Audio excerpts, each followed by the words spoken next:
for somebody that's just getting started, how would you recommend that they tweet a lot, that they tweet less? Like my advice is Tweet a always lot. Tweet a lot. read a lot. Okay. I mean, is there any downside to tweeting a lot? Because No. I talk with my Twitter friends all the time. Yeah, Dylan, you need to tweet more. You only tweet I've taken your advice. Sometimes I'll tweet 3 times, 5 times, 8 times, whatever. So I try to keep it a little bit less than what I could produce. But then friends of mine are like, Dylan, you're not growing this month because you need to be tweeting as much as you can. Shoot for 20 tweets a day. And in my personal opinion, if I'm tweeting that much every single day, I must not be actually having good content.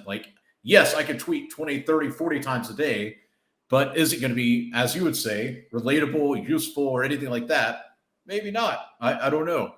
But if I'm, okay, today I'm going to tweet 5 times and I can look at the tweets, and I'm not saying I'm sitting there overthinking it, because that's the last thing that I'm telling the readers to do. But everything that I know is going out today is going to be valuable or useful or novel or something.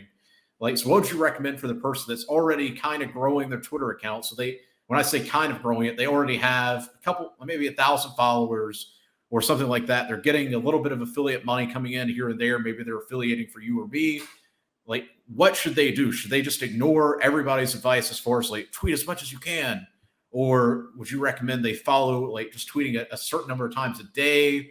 What would you recommend? Stay consistent, tweet regularly, do a lot of replies, and make sure they follow what I said, relatable, useful, or novel.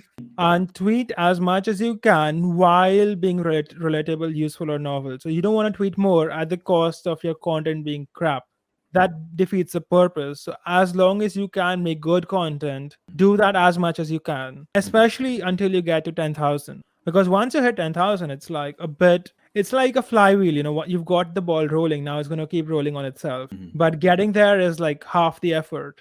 So going from 1 follower to 100,000 followers, 1 to 10,000 is 50% of the work, or maybe even 60, 70% of the work.